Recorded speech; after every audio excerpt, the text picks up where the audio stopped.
doutora e mestre em educação. Ela é graduada em psicologia, doutora e mestre pela Federal da Paraíba, e é graduada pela Universidade Mackenzie em psicologia. É psicanalista da Sociedade Psicanalítica da Paraíba, é coordenadora do grupo de Winnicott lá da Paraíba também, e é membro do Gradiva, Grupo Atlântico de Psicoterapia Psicoanalítica, entre outras coisas, né? E deixa eu ver se chegou mais alguém aqui, mas eu não estou identificando. Mas vocês, com o tempo, vocês cateando aqui, com o tempo vocês vão também se manifestando. Catarina, querida, nossa anfitriã. Oi. Bernardo, Fala, José queria Guedes. acrescentar alguma coisa em relação a João Pessoa, com a permissão da Caterine. Claro. Né? Para dizer que João Pessoa é uma cidade que está à frente do nosso tempo. É considerada, João Pessoa, a segunda cidade mais arborizada do planeta, segunda capital mais arborizada do mundo. Não sabia. São 55 árvores por habitante. Maravilha. Eu acho que um dado que merece, nós estamos vivendo um momento aí da preservação do ambiente. Caterine, não é, Caterine? João Pessoa está à frente do nosso tempo. Sim. E aí, rapidamente, Ivanilde e Frederico chegaram. 55 árvores por habitante. Por habitante, que bacana. Boa, Guedes, boa. Então, Caterine, querida, nos dê a honra do seu convite e da sua fala. Por favor, seja muito bem-vinda. Bernardo, obrigada. Obrigada, Guedes. Antes de fazer meus agradecimentos, eu queria seguir nessa pegada, né? Aqui em João Pessoa, nós temos a capital, aqui na capital, né, nós tem uma lei que você não pode construir prédios, se não me engano, acima de 4 andares ou 5 andares, uma coisa assim. O que favorece muito para o fluxo, né, do ar aqui, né? Então, apesar de ser um sol para cada um, como a Luciana e vai chegando e o sol vai garantindo, né, estar para cada um, mas acho que o fato também de ser uma cidade muito arborizada também favorece bastante, né? Então, assim, é uma cidade realmente bem gostosa de se viver. E está sendo descoberta há uns 20 anos atrás, quando eu voltei para João Pessoa, há 23 anos atrás, eu recebi um casal de amigos e ela me dizia assim, a esposa do meu amigo dizia assim, eu não conhecia João Pessoa. Quando eu fui fazer minha primeira viagem para o Nordeste, isso ela estava falando de uns 10 anos então para trás, então a gente está falando de 30 anos. Ela disse, a moça da agência de turismo disse, você vai para Recife e vai para Natal. Aqui no meio tem João Pessoa, mas lá não tem nada para você ver, não. E aí, quando ela chegou e conheceu João Pessoa, ela ficou encantada, né? Então, hoje a gente tem um cenário diferente, a gente teve um crescimento populacional, assim, muita gente se mudando para João Pessoa. Eu estava falando que essa semana eu soube de 5 pessoas que estão se mudando para cá, para João Pessoa. Eu quero ir também. Hã? Eu quero ir também. Então, acho que fala disso, assim, né, desse fluxo, acho mesmo, né? Assim, que é bem favorável para se viver, né? Agora, então, Caterine. Oi, Guedes. Caterine, avisa para o grupo, já que nós estamos nos preparando para ir para João Pessoa, para já ganhar um pouco mais de intimidade com a cidade, que podemos chamar de Jampa. Jampa, isso. São Paulo pode ser chamado de Sampa, né? João Pessoa pode ser chamada de Jampa, que é o nome carinhoso, né? Para os íntimos. Exatamente. Né? Para os íntimos, ganhar intimidade e já chamar de Jampa. Mas então existe isso, né? Existe Jampa? Existe sim. Existe. Lá na praia, quando você chega lá na praia, tá lá. Jampa. I love Jampa. Isso, todo tamanho. É muito legal. Eles até mudaram, viu, Bernardo? Mas chamado carinhosamente de Jampa. Então é isso, né, gente? A gente queria muito convidar vocês todos e vocês todas para estarem com a gente conversando, papeando e a gente está se encontrando. Eu acho que, como o Bernardo falou dos encontros, no meu entendimento, os encontros brasileiros de Winnicott são sempre um encontro, né? a gente de verdade se encontra, né?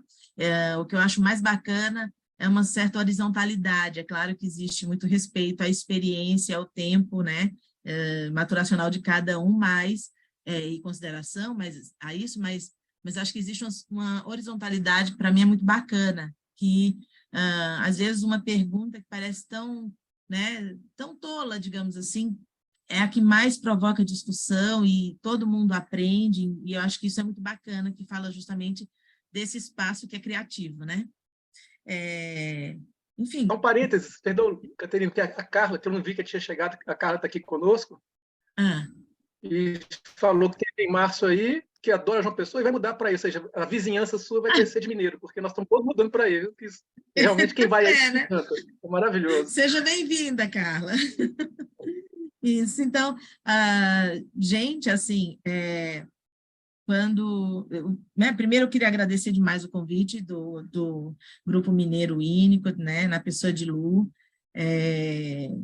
e que tem como fundador o Dr. Sérgio, né, que é, assim, um expoente, tem uma história antiga com o Winnicott, né, e agradecer ao cuidadoso contato de Bernardo, né, para favorecer que esse espaço seja, que essa nossa conversa seja a mais criativa possível, né. Então, acho que o convite, assim, para falar, eu costumo dar uma lida, porque senão eu gosto muito de falar, né, já notaram, comecei a falar e já fui embora, falando. Então, acho que, assim, o convite para falar sobre um tema que para mim é tão caro, assim, né, quando Lu me falou, eu disse, Lu, eu falo sobre o quê? Ela disse, você escolhe.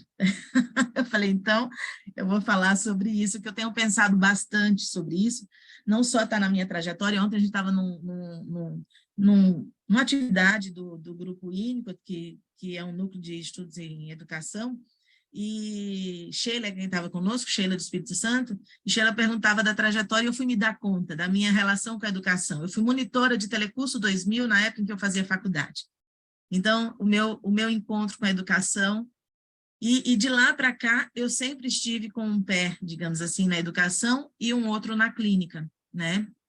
Então, acho que isso fala assim, do quanto eu estou envolvida, e hoje em dia, mais ainda, o meu trabalho em educação, eu trabalho com formação docente, e trabalho com situações de conflitos relacionais na escola, né? Que são os mais graves, são as situações de violência, e que a gente está vendo, né? Tem visto situações bem graves, né? Então, quando eu estou na clínica, eu acho assim, né? Eu escuto muitas vezes a escola, através das crianças, do paciente-professor, nas idas às escolas, né? E quando eu estou na escola, eu escuto com a clínica, né? Foi assim o meu trabalho, os meus trabalhos, minhas pesquisas, né? E eu não pretendo fazer na clínica, né? Fazer clínica psicanalítica na escola, não se trata disso, né? Assim, e nem propor uma educação analítica, muito longe disso, como Milô, ela critica, e bem pertinente, né, de forma pertinente. Mas acho que na escola, né, o que eu pretendo sempre? Eu sempre pretendo me pautar num diálogo entre esses dois campos de saberes, né? Considerando-se, né, a partir disso, então, a criação sempre de um espaço favorável à formação de indivíduos mais maduros emocionalmente e mais criativos, né? Então, sempre quando eu penso na atuação na escola, eu penso nesse sentido. Bom, então, assim, eu agradeço demais o convite, né, porque aí eu posso compartilhar com vocês e ouvir também vocês, né, sobre o que eu tenho pensado, algumas ideias justamente sobre o manejo desses conflitos relacionais na escola, e aí eu parto, assim, da perspectiva em que a família, a escola e a sociedade estão imbricados, e na medida em que um pode considerar, né, pode se constituir espaço amplificado do anterior, em termos de desenvolvimento emocional, né, na medida em que isso está na base, justamente, né, a meu ver, da prevenção dessas situações de conflitos relacionais, né, e, sobretudo, dos conflitos relacionais mais graves. O meu trabalho sempre foi voltado para a prevenção. Então, eu sempre trabalhei com educação infantil, pensando justamente na prevenção desse cenário que a gente hoje, por exemplo, vê, né, com mais frequência, acho que por conta da mídia, porque ele sempre existiu, mas, enfim, a gente vai falar um pouco sobre isso também, né? Então, acho que, assim, família e escola são considerados contextos sociais, educacionais, em que as pessoas que deles participam desempenham um dado papel e se utilizam de instrumentos que cumprem outras funções. Assim, é através da interação entre eles que se fomentam padrões culturais atuantes, né, e fundadores de uma sociedade. A escola é hoje uma instituição social, uma criação social do homem, como diz Arrier, né, das mais importantes, uma vez que faz parte da mediação entre indivíduo e sociedade, né, que é uma mediação assim, entre o indivíduo e a sociedade, né, mais ampla na qual ele está inserido. Então, nela, as relações instituídas, né, fazem parte do processo de humanização, né, e da construção da identidade do futuro adulto, demarcando sua atuação no social.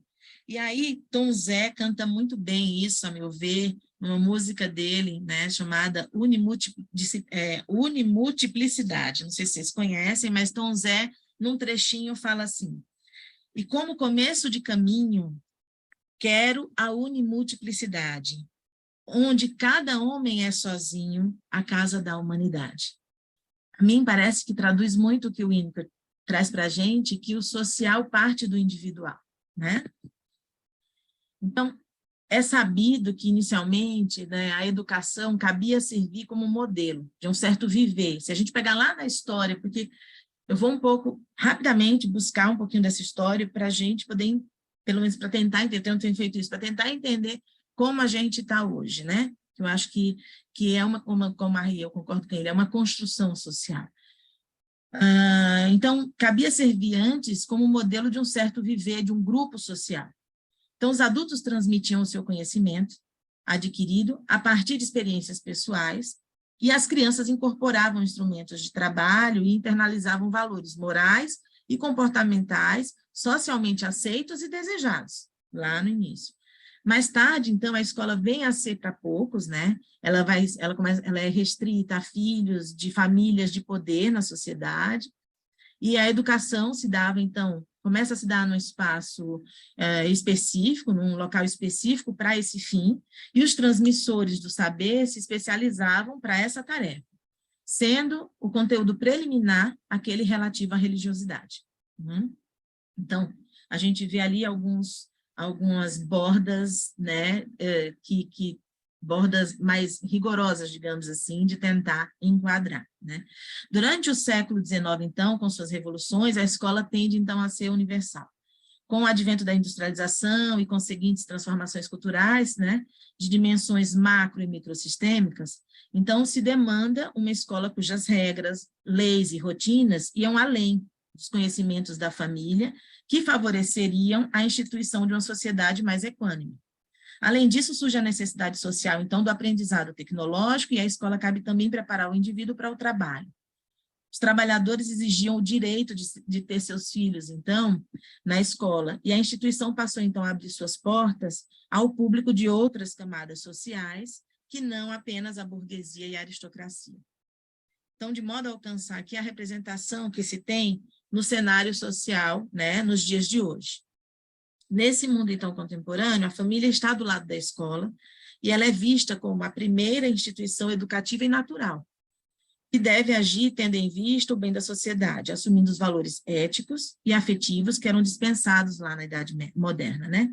No entanto, a instituição familiar contemporânea ainda carrega o controle dos valores tradicionais que a sustentam e o próprio autoritarismo que a acompanha ao longo da história. E aí aqui eu abro um parênteses, eu não vou trazer nenhum caso, mas assim, até Daniela perguntou, eu falei, não, pode filmar tranquilo, porque eu não vou trazer nenhum caso mais inteiro, digamos assim, eu vou trazer pequenos fragmentos de situações que eu, né, escutei na época das pesquisas, né, escutei muito recentemente, tenho escutado bastante coisa em encontros, enfim, e também alguns escutei no consultório, e aí eu abro um parênteses, né, porque esse aspecto aí me parece do quanto ainda carrega esse controle, né, me parece particularmente relevante quando a gente vê, por exemplo, situações em que famílias adentram o ambiente escolar, né? Tal como as situações de violência na escola. A violência, ela irrompe, ela provoca muitas vezes, né, a destruição dos vínculos afetivos, e é isso que a gente tenta evitar com um manejo mais eficaz. Então, adentra o ambiente escolar, como as situações de violência, né, costumam fazer sem cerimônia e pudor, para ditar, de certo modo, né, estou botando em aspas, porque é uma observação minha, os manejos que ela, família, considera corretos, né?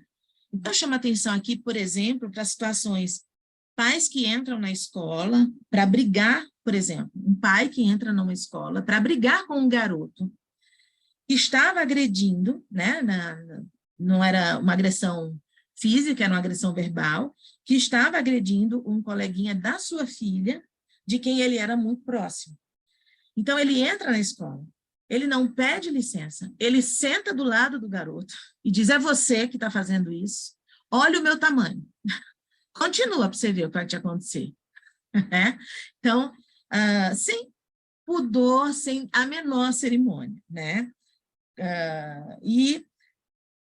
Ou, por exemplo, né, para a mãe que sugere, no último dia 20, que sua filha entre com um bracelete de sobrevivência que tem pederneira, que tem corda, né, que tem faca, né, que tem um canivetezinho para fazer, inclusive, o fogo. Só aqueles braceletes para situação de selva, quem às vezes faz escoteiros, enfim.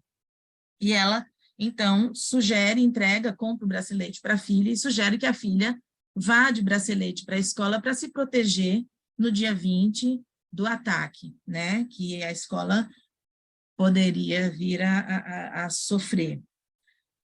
Ou ainda quando um grupo de mães vai até uma escola, isso aconteceu aqui em João Pessoa, exigir a retirada de um livro chamado Na Minha Escola Todo Mundo é Igual, né? Por conter imagens que sugerem uma relação homossexual, né? Pois estaria doutrinando suas crianças. Passando a mensagem disfarçada, dizem, né, diz o grupo de mães, passando a mensagem disfarçada de que é normal ser homossexual. Bom, e ainda tem mesmo um outro grupo de mães, né, das quais algumas desse mesmo grupo também fizeram parte, também na mesma escola, exigindo que se retire da lista de livros o livro de Mário Andrade, Amar, Verbo Intransitivo. Então, né, fico pensando como a relação, assim, como as famílias, e aí eu estou falando de uma escola, eu estou falando de uma escola privada, por exemplo, esses dois últimos fragmentos, né, mas também, por exemplo, recentemente saiu no jornal, 2 mães foram chamadas pela escola e uma levou a faca e esfaqueou a outra. Né? As mães estavam sendo chamadas, não sei se vocês chegaram a ver, estavam sendo chamadas para falarem sobre suas filhas, acho que eram 2 meninas, e aí uma levou uma faca e, na hora da reunião com a coordenação, né, esfaqueou, né, a outra.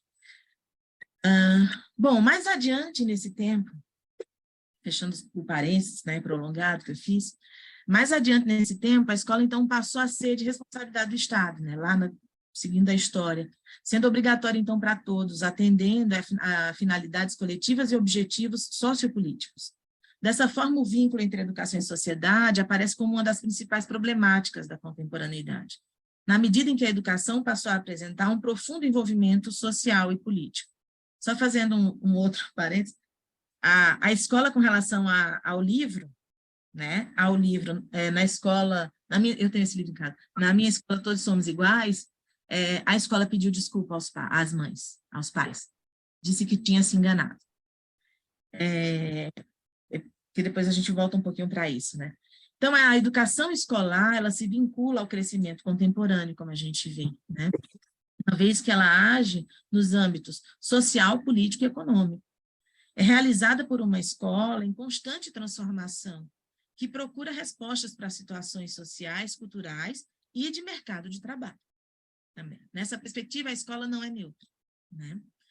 Atualmente, né, nos dias atuais, a escola cumpre o papel de preparar crianças para viverem no mundo adulto, favorecendo o aprendizado também de regras sociais, de convívio, né, trabalho, conhecimentos de conteúdo, valores morais, coletivos, etc. A escola estabelece uma mediação técnica e social entre a criança e a sociedade, né? Ela favorece essa mediação, na verdade.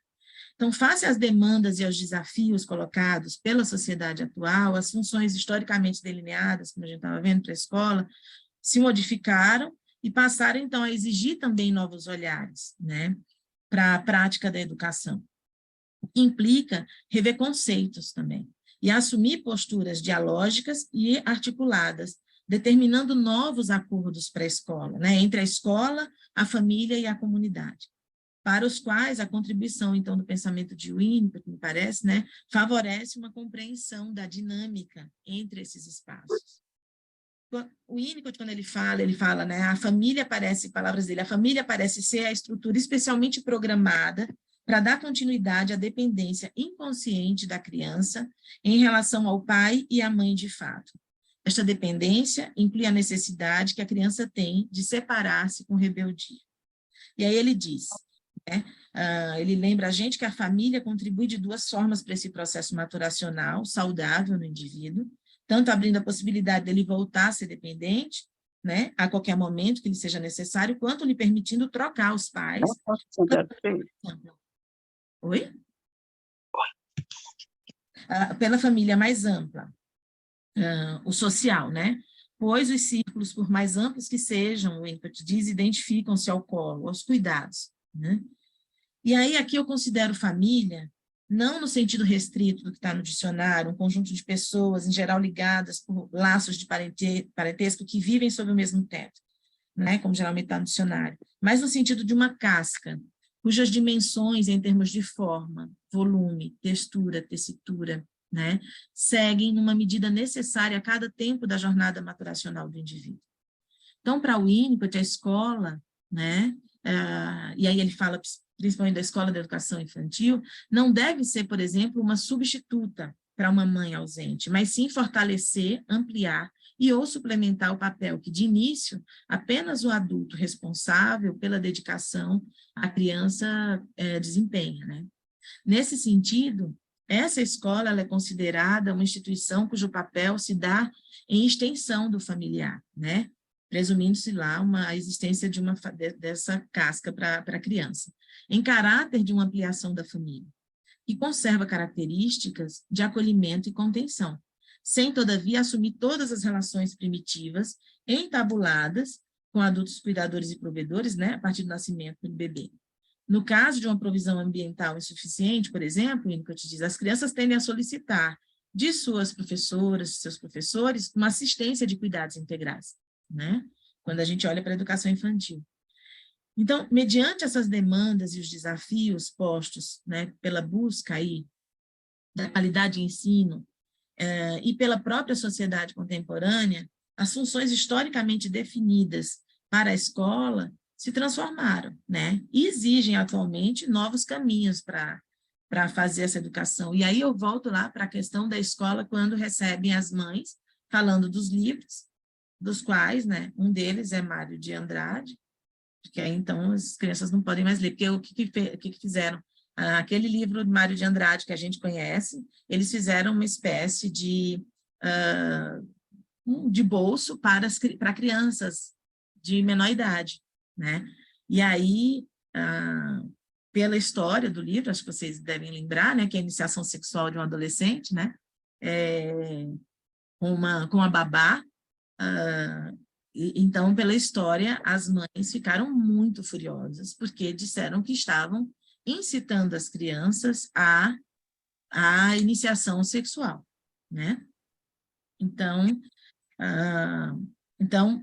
acho que o que eu estou querendo chamar a atenção é que, assim, quando eu faço comentário que a escola corresponde ao que os pais trazem, Certo, Otacílio. Quando eu faço referência a como a escola, né, reage, não dando a escola. Estou chamando a atenção para como a escola também, hoje, vem passando por essas transformações e ainda hoje passa, né? Então, a escola e os atores da escola também ficam lá meio perdidos, meio como manejar essas situações, né? Então, acaba exigindo esses novos caminhos para fazer educação, o que implica, então, rever esses conceitos, como a gente estava vendo, né? De acordo com Moacir Gadotti, o movimento da educação cidadã, né, que é, assim, o que eu fico pensando com a prevenção, que eu comentei no início, né, que é para a gente chegar a uma educação cidadã, a uma... eu não gosto de usar muito esse termo cultura de paz, porque é tão... Mas, assim, a capacidade de conviver em sociedade, uma capacidade maior de conviver em sociedade, né? Então, quando Gadotti fala, né, que o movimento dessa educação foi paralelo justamente ao processo de democratização do ensino que ocorreu em meados de 1980, né, e na década de 90. Então, o início é decorrente da gestão democrática. E aí, ele diz assim, né, que, para ele, cidadania é essencialmente a consciência de direitos e deveres e o exercício da democracia. Afinal, não há cidadania sem democracia, né? Eu fico pensando, o que passa justamente pela família, que é o que o Winnicott traz para a gente, né? Pois o Winnicott diz que uma sociedade democrática passa pelo individual, que se origina com frequência lá no contexto familiar. E aí, novamente, contexto familiar, aquele contexto que eu trouxe agora há pouco, né? Daquela casca. Segundo o Winnicott, a sociedade democrática é madura, apresenta uma qualidade que é aliada à maturidade individual, que caracteriza seus membros saudáveis, fecha aspas para ele. Então, uma sociedade adaptada aos seus indivíduos saudáveis, capazes de se identificarem com ela, sem abrirem mão excessivamente de sua espontaneidade pessoal.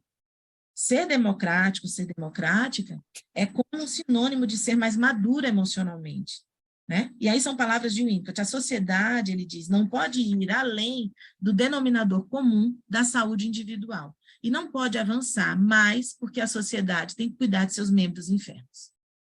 Fecha aspas. E aqui, eu fico pensando o que dizer daquelas mães, voltando para aquele cenário, né, que eu trouxe como um exemplo, que adentram a escola para ditar sua cultura familiar. Porque elas estão falando de uma determinada cultura familiar, né? Afinal, a família delas, né, pode não querer ler aquela literatura. Mas será que todas as famílias da escola concordam? Assim, onde estão o respeito ao outro, visto a capacidade de distinguir eu e não eu, né, e lidar com essa distinção compartilhando uma realidade, e a capacidade de conviver, que são tão marcantes da democracia, como coloca o Winnicott, né? Atualmente, as escolas têm se mobilizado, né, me parece, para construir um ambiente democrático e participativo, a sua verdadeira identidade e autonomia, né? Assim, pensar na sociedade que temos hoje, e, consequentemente, em possibilidades de intervenção que favoreçam, né, outras direções conviviais, que não pela via da vida, parece uma condição essencial para a intervenção efetiva na própria sociedade, que é a ponta de uma malha relacional, a meu ver, né? Então, pensando no microsistema família, que deságua no macro, sociedade, toma a escola, né, na condição de um espaço de circulação da cultura, por excelência, como um lugar em que diferenças culturais estão presentes e onde cada uma traz consigo o seu entendimento e o seu modo de se relacionar com o mundo e com o outro. Ademais, por vezes, é um lugar onde se ganha a possibilidade, quando necessário, de viver... Oi? Não, só, tem o microfone aberto, desculpa, né? Acho que é Dulcineia. Mas, por enquanto... obrigado, Dulcineia. Acho que está... Ok, desculpa o ruído, então. Vamos lá, Caterina. Então, por vezes, né, é um lugar onde se ganha justamente a possibilidade, quando necessário, de viver experiências que lhe permitiam mudar a forma de se, que lhe permitem, né, mudar a forma de se relacionar, capacitando-se justamente a convivência cidadã, né? O que favorece rumar para uma sociedade democrática, como colocava o Winnicott, né? E aí, para essa nossa conversa, eu vou trazer algumas cenas que a gente viveu ultimamente, que são posteriores, assim, no grau de evolução dos conflitos relacionais, né? Então, estão mais na ponta, assim, dessa evolução, que é justamente a gente tentar não chegar aí, sem a fantasia, assim, sem a idealização de tentar acabar com a violência e acabar, sobretudo, com os conflitos relacionais. Não vamos acabar, não precisamos, inclusive, nem devemos, porque onde há relações intersubjetivas, há conflitos relacionais, né? É disso que falam os conflitos relacionais. Então, a gente não... Mas é o modo como manejar esses conflitos que leva a um ou outro caminho, né? Digamos assim, ou a outros caminhos, enfim, né? Nessas extensões. E aí, eu vou resgatar um pouco as notícias, né, de um tempo. A chacina em Blumenau, por exemplo, que a gente teve agora em 2023, o ataque à escola estadual Tomásia Montoro, em 23, o tiroteio na escola, né, de Nashville, em 23, ataque às escolas em Aracruz, em 2022, o massacre de Suzano, 2019, o massacre de Realengo, 2011, o massacre de Beslan, na Rússia, 2004, e o massacre de Columbine, 1999. O último dia 20 de abril fazia referência ao massacre de Columbine e ao aniversário de Hitler, né, se não me engano, que tinha história do massacre em Columbine, ter considerado já o aniversário de Hitler. Mas tantas outras, né? Então, assim, acho que a gente vê que não é de hoje que nossas escolas sofrem ataques, né? E que esses ataques se dão de dentro, inclusive, para fora, muitas das vezes, na maioria das vezes, né? Quando se constatam, então, dados relativos à violência na escola, cada vez mais evidenciados pela mídia. Parece até ser um fenômeno novo, né? Mas se para a opinião pública a violência na escola pode parecer um fenômeno novo, né? Com Charlot, a gente vê que atualmente esse tipo de conflito apenas assumiu uma nova roupagem, mas ele sempre existiu, né? Então, ao mesmo tempo, também não é impressão nossa o aumento de casos de violência. Então, as pesquisas apontam que, anualmente, os casos de violência escolar têm crescido aqui no Brasil. E eu vou fazer um recorte aqui para o Brasil, né? Então, os estudiosos mostram que essas situações, das menos às mais graves, estavam e seguem presentes na escola, né? Os dados revelam que a instituição escolar enfrenta dificuldades, tanto para manejar essas situações e suas tensões internas, quanto em relação à desorganização da ordem social, né? Então, vale ainda acrescentar que, para Charlot, a violência na escola ela é um fenômeno construído. Então, se é uma construção, é um fenômeno social construído, então, se é uma construção, Charlot diz, é possível desconstruir, né? E aí, eu me apoio na pedagogia institucional, que ajuda a gente a entender que os conflitos relacionais na escola, a depender do seu manejo, favorecem, né? São favoráveis justamente ao aprendizado para essa convivência cidadã. Então, torna-se premente, me parece, como prevenção em situações de conflitos relacionais mais graves, pensar em trabalhos orientados para o manejo de situações de conflitos relacionais, né? Aproveitando, inclusive, quando esses ainda não põem em risco os vínculos sociais estabelecidos, que são os xingamentos, né? Esses conflitos menos graves, e aí, dos mais graves, a gente está falando de assassinatos, a gente está falando de esfaquear, tá? Então, por outro lado, os agentes da escola, geralmente, eles não são, especialmente aqui no Brasil, formados para manejar esse tipo de situação, né? E eu acho que eu já devo ter falado em algum momento que essas situações de conflitos relacionais são entendidos por aqueles que participam da cena escolar, né? Como situações de irrupção e distúrbio à paz no ambiente escolar, né? Então, e se de fato eles não forem bem aproveitados, eles podem evoluir de maneira a provocar a quebra desses vínculos sociais, né? E eles aparecem quando tem a oposição de ideias, de valores, né? Essa semana minha filha chegou e disse: mãe, a aula de história foi polêmica. Aí minha filha tem 10 anos, né? É outro laboratório. É assim que eu tenho vivido, porque eu sabendo outra coisa. E aí ela disse, mãe, foi polêmica. Eu disse, minha filha, do que foi a aula de história? Religiosidade, mãe. Olha. E aí ela foi contar, né? Então, as diferenças que vão aparecendo, né? E aí ali a gente tem conflitos relacionais. A gente está falando de conflitos relacionais, mas como os conflitos, então, ali são manejados, né, pelas crianças e pelo adulto, professor que está ali, né, é o que vai favorecer bastante, sobretudo pelo adulto ali, com a coordenação do adulto, né, que eles ainda precisam, no caso, estou falando das crianças de 10 anos. Então, esses conflitos podem ser utilizados justamente como uma via de aprendizagem à convivência, desde que sejam manejados de uma forma orientada para tal, né? Então, não se trata aqui, como eu disse, de extinguir, né? De erradicar essas situações, pois elas são, inclusive, importantes para esse aprendizado, né? E o manejo por parte da escola dessas situações, né, vai favorecer uma determinada oportunidade de saída não violenta à agressividade, que muitas vezes se miscui nessas situações, né? A influência de um agente mediador orientado para a solução eficaz dessas situações através do uso da palavra, da experiência, né? Vai favorecendo a sublimação da agressividade, permitindo que o grupo de trabalho escolar torne-se veículo que carrega a função de suprir o ambiente.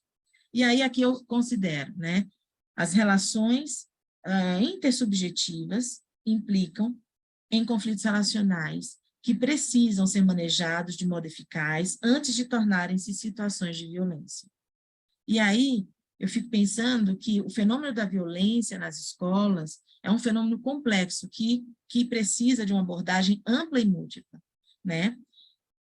Falamos, então, assim, de uma malha subjetiva e relacional, constituída, que tem seu início na família, depois ruma para um espaço, tanto objetiva quanto subjetivamente mais amplo, a escola, e se desenrola na formação e funcionamento de nossa sociedade.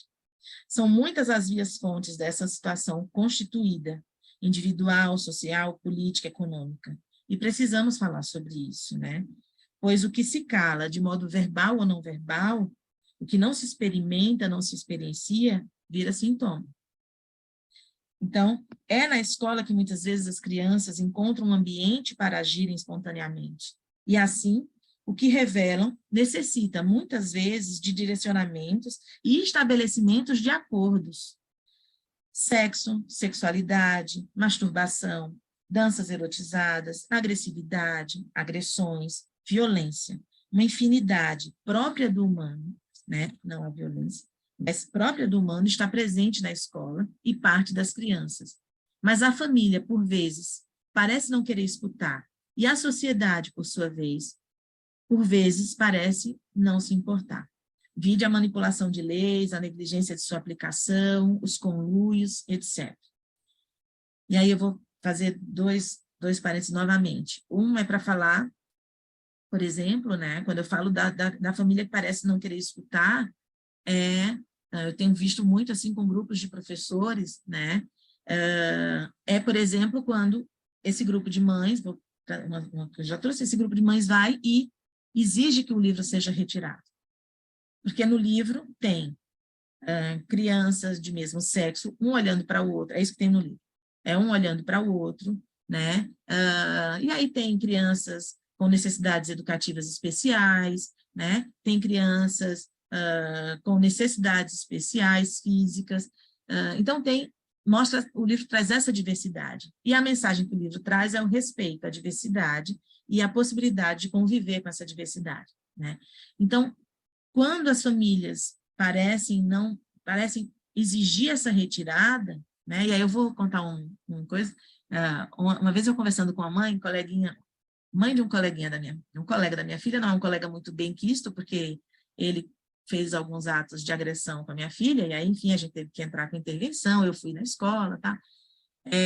E aí a mãe veio conversar, e a mãe disse assim, um dia eu estava no shopping, e eu vi dois rapazes de mãos dadas vindo. Eu peguei o meu filho, saí correndo, rodei o shopping inteiro. Quando eu parei em uma loja, para olhar para a loja, tensa com aquilo, ele olhou para mim e disse, Você viu, mãe? Aqueles 2 rapazes de mãos dadas? E ela disse, o meu trabalho foi em vão. E aí eu brinquei com ela e eu disse assim, isso está no mundo, não é assim que funciona, né? Então, assim, é disso, né? Às vezes parece que as famílias, aí eu fazendo um recorte lá para a escola, as famílias exigem não olhar para isso, né? A questão da sexualidade, do sexo mobiliza bastante, né? Às vezes. Mas a escola, né? A escola assumir e se apropriar favorece a construção de novos rumos, né, em direção à capacidade democrática individual e social. Então, há um aprendizado no fazer democrático, na medida em que a tendência democrática existente possa receber reforços de conhecimento intelectual sobre o que o Winnicott chama da psicologia da maturidade social e individual, né? Pois assim os indivíduos maduros e sadios, democráticos, poderão conquistar uma autoconsciência inteligente, ele diz. Aproveitar essa tendência democrática, que ele fala dessa tendência democrática, oportunizando o aprendizado de um fazer democrático, parece uma alternativa que contribui à saída de um contexto de alternativas tão restritivas e restritas, né?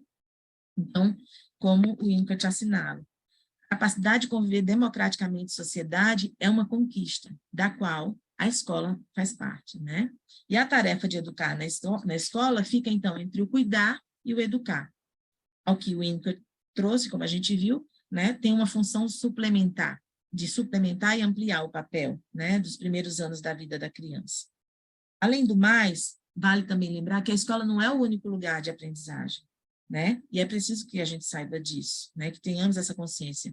Ela é apenas uma das diversas instituições de ensino e aprendizagem que existem na sociedade, porém ela é o lugar, objetivo e subjetivamente, sobretudo para uma aprendizagem e formação globais, de construção cultural, em que cada um traz consigo aquele entendimento de como, né, estar no mundo, né?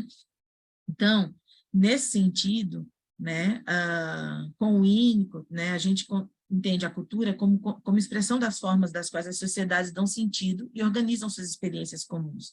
Cultura como material de nossas vidas cotidianas, como base de nossas compreensões mais corriqueiras. Fecha aspas para Costa. De acordo com o Winnicott, a cultura diz de um fenômeno instituído e uma realidade compartilhada. A realidade é também compartilhada no espaço educacional, me parece. Assim, embora não seja o único lugar de aprendizagens, a escola é, por excelência, um espaço em que diferenças culturais estão presentes, né, em que cada um traz consigo aquele entendimento. Como ainda conforme com o Winnicott, os primeiros momentos do funcionamento psíquico desconhecem a distinção eu e não eu, né? As referências iniciais aos objetos e aos outros sujeitos presentes no mundo ainda não são autorreferentes, né? Ainda são muito autorreferentes, assim é difícil enxergar, mas ainda conviver, com diferenças e com diferentes. De modo que na escola, principalmente desde lá a educação infantil, vai favorecer o amadurecimento dessa distinção, né? E, portanto, servir de contexto para a continuidade e constituições das relações intersubjetivas, né? Que são inerentes à convivência social. E aí eu lembro, né, como a gente viu os conflitos relacionais, eles estão intrínsecos, né? Eu lembro de um texto de Thais Vinha, que eu tenho usado bastante, e o nome do texto se chama Onde se não na escola. Ela diz assim, não sei se vocês conhecem, onde se não na escola? O Paraíba vagabundo vira um brasileiro como eu. A bicha que merece uns tapas se transforma apenas num cara diferente de mim. O neguinho safado vira ser humano e meu mano. Perco medo de quem é diferente, e com isso viramos todos iguais. Onde se não na escola? Deixo de temer quem não teme o meu Deus. A história lá a aula de história, né? A palavra nosso ganha um significado muito além do que ensina a gramática. Descubro que nem toda mulher apanha como a minha mãe. Aprendo outras formas de resolver problemas sem ser enfiando a mão na fuça daquele FDP. Onde se não na escola? Entendo que escutar é tão importante como falar. Descubro que tenho uma voz e aprendo a usá-la. Deixo de ser o filho especial e passo a ser só mais um aluno. Observo que o comportamento que tenho em casa nem sempre funciona com os meus colegas e professores, e com isso mudo. Se não é na escola, onde é? Alguém sabe responder? Fecha aspas. Então, partindo daquela premissa de que relações intersubjetivas implicam em conflitos relacionais que precisam ser manejados de modo eficaz antes de se tornarem situações de violência, né? Vê-se que esse fenômeno das violências é um fenômeno complexo, como eu disse, que precisa de uma abordagem ampla e múltipla. Diversos são os aspectos envolvidos, né, nele. E aí é possível perceber que quanto menor, quanto mais novo for o aluno, a aluna, maior é a demanda ao ambiente escolar, né? E aí é aquilo, se ele vai recebendo, ele vai então amadurecendo e vai deixando de precisar, né? Então, conhecer e reconhecer como se dá do ponto de vista subjetivo, afetivo e de construção da personalidade, dimensões de domínio por excelência, né? Da psicologia, da psicanálise, pode servir de suporte à criação de alternativas eficazes, de ações educativas com vistas ao processo de ensino e aprendizagem do alunado, além de contribuir para um autoconhecimento, também do docente, contribuindo para que ele se posicione, se reposicione muitas vezes subjetivamente diante das situações que enfrenta no seu cotidiano escolar. Mas isso é uma outra questão, né? Voltando então para a escola, né? É um emaranhado de demandas biopsicossociais, né? E que não é uma tarefa fácil. Um caminho é compreender os acontecimentos, discutir em grupos de reflexão, me parece, contar com o apoio da instituição. Reprimir os sentimentos e não compreender o que acontece leva a um desgaste emocional e físico. Eu fico pensando na escola que o pai entra, né? A posição dessa escola, como ela fica, né? Fico pensando na escola em que o grupo de mães vai e exige a retirada do livro, como ela fica, né? Então, além disso, vale ressaltar que há limites, não podemos fazer pelo outro o que cabe apenas ao outro, né? Mas também, tampouco, o outro pode fazer por nós o que cabe a nós. E ainda há mais um complicador, né? Identificar esses limites também nos ajuda a agir de modo eficaz diante dessas situações de conflitos, e ainda há mais um complicador. Às vezes, a negligência, a singularidade de cada participante nesse processo educacional, né? No tripé formado por aluno, professor, ambiente, que delineará a sociedade maior mais tarde. E é quando, então, me parece que precisamos falar sobre isso, como eu falei, né? Porque calar vira sintoma, né? Eu não pretendo aqui trazer receita de bolo, muito longe disso, né? Não existe, eu acho, né? Como eu disse, é complexo, mas da gente pensar um pouquinho no lugar da escola, né, hoje em dia, e o quanto ela pode favorecer quando ela olha para si também, para poder estar diante dessa família que invade, dessa sociedade também que invade, né? É isso. Falei demais. Eu não disse? Okay. Falei demais. Obrigado. Não falou demais, não. Falou muito bonito. Eu que agradeço. Eu que agradeço. Muito bom. Muito bom. Cabe a mim apenas ser o moderador dessa atividade nossa de hoje. Outras pessoas chegaram pouco em seguida do seu início da sua fala, mas nós temos, então, mais pessoas conosco aqui que mandaram mensagens, que deram bom dia. O Otacílio falou que ficou tocado com o que se cala, o que não se experimenta, vira sintoma. Praticamente, na hora que você retomou essa fala agora, no final da sua apresentação, ele publicou isso aqui também. E o Otacílio adiante fala que os conflitos, dependendo do seu manejo, podem favorecer a aprendizagem. Mas de que aprendizagem nós estamos falando? A Carla também aplaudiu muito, gostou muito das suas reflexões. Temos colegas aqui da Fuliban, que o Sérgio convidou, então, que também estão presentes. A Ana Mendonça, Frederico. E assim, nós temos uma diversidade de origens. A Neuza, uma colega minha de Brasília, está aqui também. Então, nós temos uma grande diversidade para saudar essa fala sua sobre diversidade. O material que você me mandou, Caterine, tem uma tirinha do Armandinho se referindo ao Nelson Mandela, né? Que é muito legal, falando sobre a questão da diversidade, que é um modo muito lindo.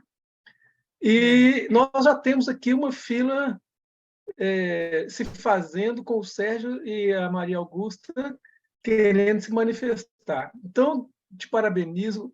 Te parabenizo mais Obrigada. pelo meu agradecimento de ter podido presenciar, te ouvir, te acompanhar e também te receber hoje aqui no nosso grupo.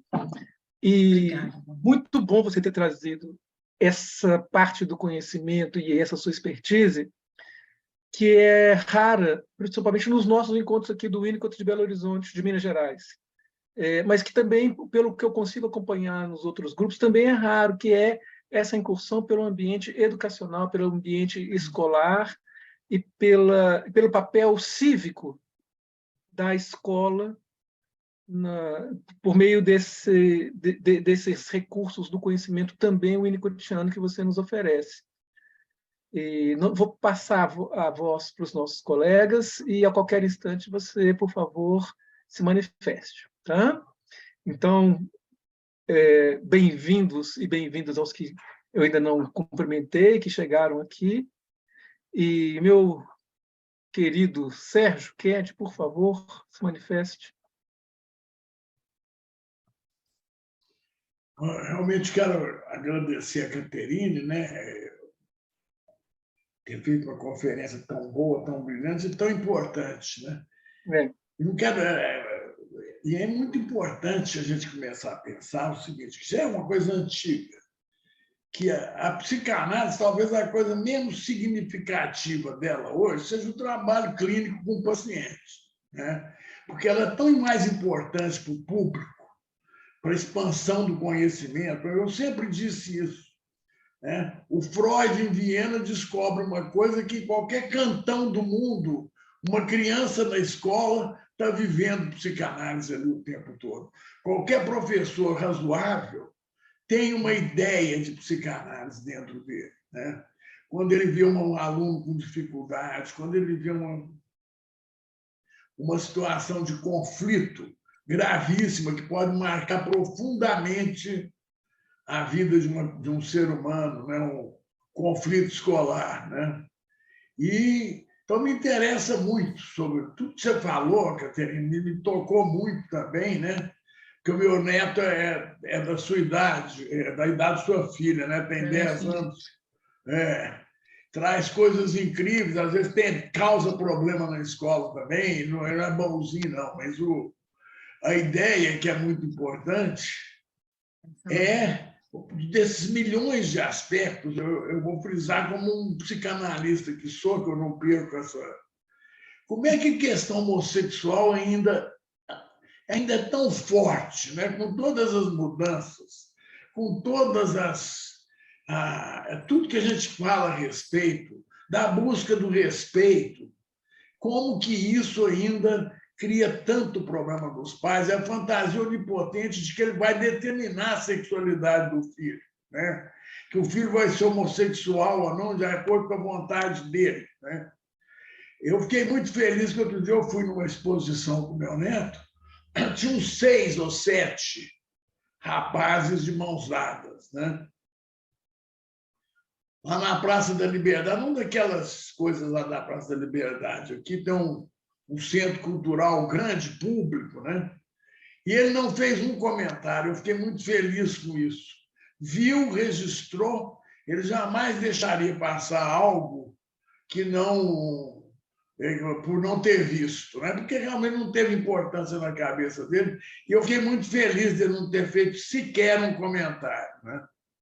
Sabe? Então, e me lembrei muito do filme Close, né? Que está aí na coisa aí, foi indicado ao Oscar, até vou sugerir. Eu realmente quis renovar o Grupo Mineiro, né? Apesar de estar falando aqui, com a Luciana, o Bernardo, o Grupo Mineiro realmente foi uma ideia minha, mas tive apoio desse pessoal desde os primeiros minutos, né? Então, vou até sugerir, quem sabe a gente continua isso, tudo começa em casa, com o filme Close, né? Convidamos alguém para discutir o filme, para dar um cunho talvez mais... E o que é fundamental é a psicanálise sair dos consultórios, né? Como sempre. É isso que vai mantê-la viva, sabe? Não é só a clínica de consultório, que ela é muito descaracterizada enquanto uma técnica hoje, né? Mas, enfim, esse é o grande recado. é a luta pela igualdade. Achei lindo isso, depois põe aí a referência para nós, porque eu não conhecia, do neguinho ser igual, do... Sim, sim. Lindo, lindo isso, É fantástico esse emocionante, texto dela. emocionante, é. Então Sim. é isso, eu queria te agradecer a todo mundo, né? Obrigada, doutor. Novamente mostrar que o Grupo Mineiro está aí tentando se manter vivo e exatamente com a busca de uma luta democrática, uma luta anti-preconceito, né? Do mau preconceito, né? Ou seja, ter que o respeito.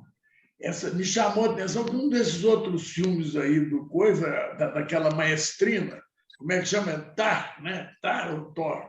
Aquela maestrina que... É um filme que foi Tar. Ela entra na escola e ameaça uma menina que fazia bullying com a filha adotiva dela, né? É uma das cenas do filme, né? E resolve a situação da criança, né? Então, e outro ponto só que eu queria chamar a atenção, isso é muito importante, em Belo Horizonte, recentemente, num colégio muito bom aqui, houve um menino tido como autista e que era quase que torturado por um outro menino lá, né? E a mãe reclamou e tal, parece que o colégio não conseguiu resolver, mas não passa pela minha cabeça que eles não tivessem dado importância. E a mãe foi para a imprensa e foi um estardalhaço danado, a escola teve que... Foi bom porque a escola mudou toda a direção, mudou todo o esquema dela e tal, né? Porque o menino, o autista, começou a ter crises noturnas de pânico, de gritos, de medo de ir para a escola e encontrar esse colega, né? E aí que a pergunta que fica para circular, e se esse menino, que era o torturador, como é que ele é visto? Ele é uma criança também, né? Será que ele não precisa também de holding, né? O que acontece? Aí viram que ele tinha perdido o pai, tinha uma situação familiar complicadíssima, né? Então, essa é uma das questões importantes, porque a gente sempre vai muito do lado da vítima, né? E eliminar a criança problemática da escola. Como é que ficaria isso como uma pergunta? Muito obrigado, desculpa, eu também falei um pouco mais, mas foi muito empolgante. Estou vendo meu amigo Frederico Aburrachid, que é o presidente da Fuliban, e ele é um cara muito precioso para mim, então eu tenho que citá-lo. Obrigado, Fred, você está aqui.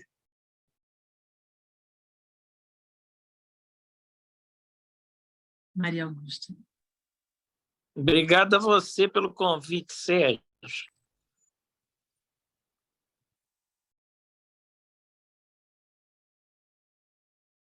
Maria Augusta, tu estás sem áudio? Oi. Desculpe, não sei, eu caí aqui, vocês me desculpem, você vai estar andando no ritmo. Em princípio, você vai... O Sérgio, é isso? Mas, Bernardo, Sérgio falou, mas Maria Augusta quer falar, mas eu não estou escutando. Eu não sei se ela está sem áudio ou eu estou escutando. Ok, então nós vamos passar para Maria Augusta. Me desculpe, gente, eu caí aqui, não sei o que aconteceu, não, foi um tomão. Mas sobreviver. Vamos lá, Maria Augusta, querida, você está conseguindo falar com a gente? Você está sem áudio. A gente não te ouve. Vamos. E o Frederico também quer falar. Vamos passar a voz para o Frederico por enquanto. A Maria Augusta retoma daqui a pouquinho. Vamos lá, Frederico. Bom dia, bem-vindo. Obrigado a todos. Obrigado especialmente ao doutor Sérgio, que me convidou para esse evento. Dizer aqui, né, registrar que temos aqui também a presença da Ana Paula e também da Virgínia, que fazem parte da Fuliban. Dizer que esse tema é muito precioso para nós da Fundação Libanesa, que tem um trabalho junto a jovens, né, crianças e adolescentes, e que essa semana, especialmente, nós realizamos uma roda de conversa sobre o autismo com psicólogos e psicopedagogos na Fundação Libanesa, com a presença de pais que tem vivenciado esse tema diariamente, né? Tanto na escola quanto também na vida íntima, particular, né? Eles deram seus depoimentos lá na Fundação. Então, é um tema muito importante para nós, muito caro na Fundação Libanesa, e eu acho que até por isso também que o Sérgio compartilhou o convite conosco lá no nosso grupo da Fundação. Parabenizar a expositora pela apresentação e, mais uma vez, dizer que a Fundação Libanesa está à disposição de vocês, do Grupo Mineiro e também dos demais que queiram participar na Fundação Libanesa. Que bom, obrigado. Muito obrigado. É para atender de graça lá, né? Se alguém quiser se candidatar, apelar tudo filantropia mesmo, né? Se alguém quiser atender lá, é um prazer, né? Uhum. Vamos ver se Maria Augusta consegue falar conosco. Vamos lá. Não estamos te ouvindo, Maria Augusta. O que está acontecendo? Será que se ela sair, será que você sair e voltar de novo, Maria Augusta, será que pega o áudio? Às vezes acontece, né? Aí na volta. Vê se você vai. Volta enquanto isso, Caterine. Você pode fazer suas considerações? Eu queria fazer alguns comentários. Um é sobre, o Otacílio pergunta, fala alguma coisa assim, de que aprendizagem nós estamos falando, né? E exatamente, que a gente está falando da aprendizagem relacional e também da cognitiva, porque eu brinco muito com os professores, quando eu estou com os professores e as professoras, eu brinco muito, eu digo assim, gente, às vezes, dificuldade para somar, para dividir ou para multiplicar e subtrair, não é cognitivo, é afetiva. Então, a gente está falando de outra ordem, né? Então, é nesse sentido, né? Assim, é aprendizagem, que é uma aprendizagem relacional mesmo, né? Então, às vezes, a minha dificuldade para dividir, sabe? É porque eu tenho dificuldade de dividir, né? De dividir com os meus colegas, e aí a gente está falando de afeto mesmo, né? Acho que é disso, né, Otacílio? Não sei se faz sentido para você, Otacílio. A Maria Augusta voltou, vamos ver. Voltou, Augusta? Agora, está ouvindo? Que ótimo. Joia. Sim, querida. Que bom. Eu queria só partilhar uma vivência, né, que desse ano eu sou pedagoga, eu trabalho numa escola pública de educação infantil. No período da manhã, o período que eu trabalho, são 220 crianças de 5 anos, à tarde, 200 e poucas crianças também de 4 anos, a idade de 4 a 5 anos. O ano passado tem uma criança na escola, ela está com uma suspeita de TOD, além do TDAH, tem o TOD também, mas é suspeita. O ano passado, essa criança, ela passou por muitas dificuldades comportamentais e a escola também com muita dificuldade de entender. Passou por 3 estagiárias que acompanhava ela e não conseguiu ficar porque ela mordia a professora, batia na professora, as estagiárias, mordia nas estagiárias, nos colegas, e ela dava muito certo, ela respeitava muito um professor, que a gente chama de corpo e gesto e movimento, que é aquele professor de educação física, que, segundo a BNCC, é o corpo e gesto e movimento. E esse ano começou na escola um professor, e o professor, agora regente, ele assumiu um concurso. E eu pedi à diretora para esse professor pegar essa criança, a turminha dessa criança. Porque se ele manifestava, né, um certo respeito, uma certa afinidade com a figura masculina, eu acreditei que ele seria a pessoa viável para pegar a turminha. Conversamos com os professores, ele aceitou. Só que aí nós tivemos muito problemas com outras mães, porque não queria que o professor fosse um homem, fosse professor das filhas. E aí foi aquele tanto de mãe pedindo para tirar, para trocar. Teve mãe que disse que o filho não estava querendo ir para a escola, que chorava e é tudo isso que mãe sabe criar na cabecinha das crianças, né? E a criança, né, que tem o diagnóstico de TOD, a suspeita, né? Ela mudou muito, o comportamento dela é outro comportamento. Ela tem as dificuldades dela? Tem sim, mas a gente não vê mais o Gabriel fora da sala, o Gabriel nunca agrediu ninguém, ele tem aqueles rompantes dele, tem as questões dele, mas a gente vê um outro Gabriel. E foi interessante que foi passando os dias, né? 1 mês e meio de aula, mais ou menos, a mãe me pede para ir conversar, que queria ir na escola conversar. E quando eu recebi a mãe, ela sentou na minha frente, na frente do professor, né? E falou assim comigo, cadê meu Gabriel? Aí eu olhei para ela, né? E falei assim, uai, seu Gabriel está aqui, né? Como sempre, às vezes dá uma fugidinha, às vezes a gente tem que intervir, mas eu todo dia, a hora que ele chega, eu abro a agenda e falo, cadê meu Gabriel? Porque todo dia tinha uma reclamação do Gabriel, e eu não vejo mais essa reclamação, cadê meu Gabriel? E aí eu fico pensando nessa questão aí, né, que você disse da diversidade. Como foi difícil para nós, como foi difícil para esse professor. É o primeiro ano dele na educação, ele enfrentar todas essas questões aí, que parece ser tão simples para nós, né? Que é uma presença masculina e para o outro é tão difícil. Eu queria só compartilhar isso, tá, Catrinha? Obrigada, Maria Augusta. Obrigada.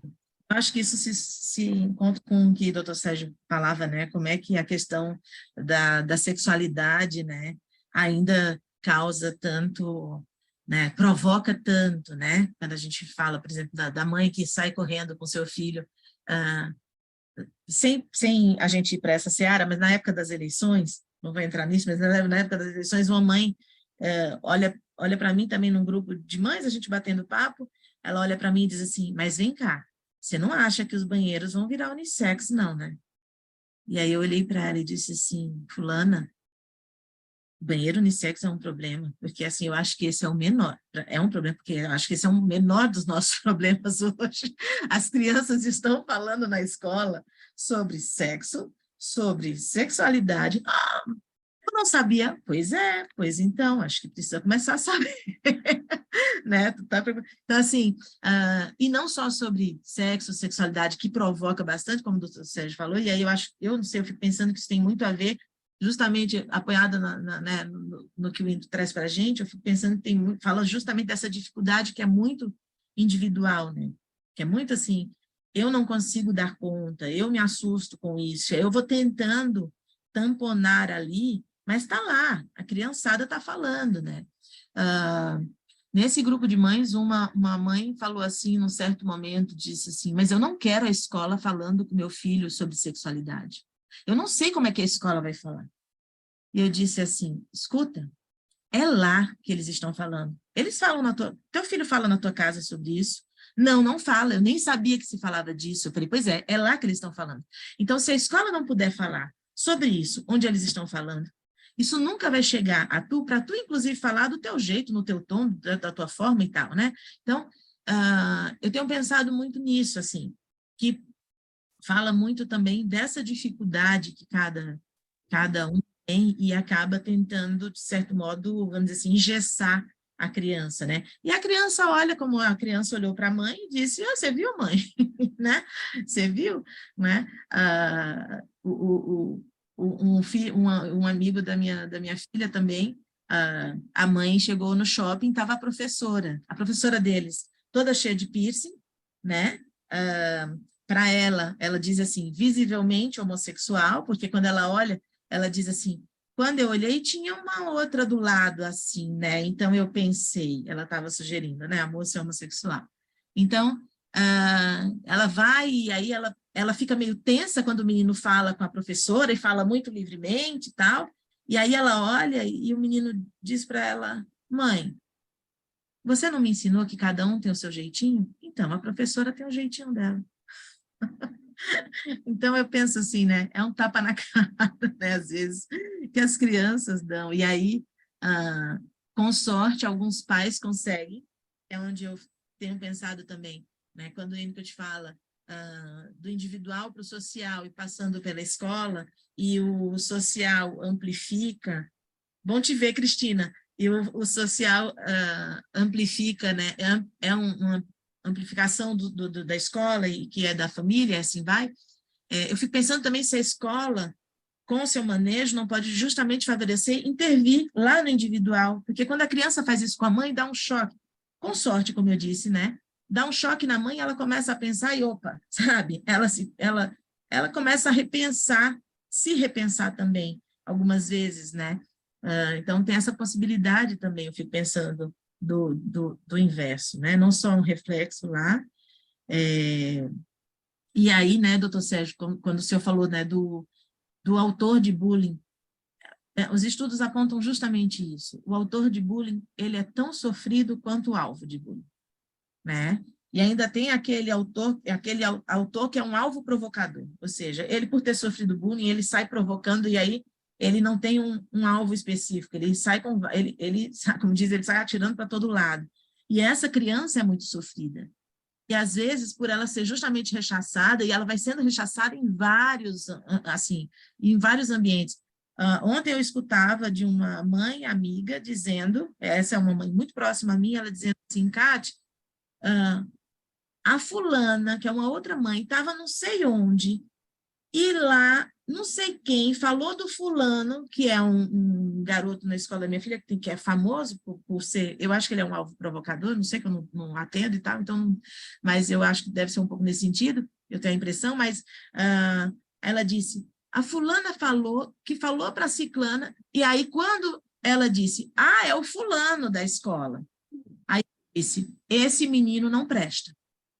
Ou seja, a gente estava falando de uma criança que, de fato, acho que tem grandes, assim, é comprometida, e se não sigo, como eu disse, se o ambiente não ajudar, ele vai seguir, né?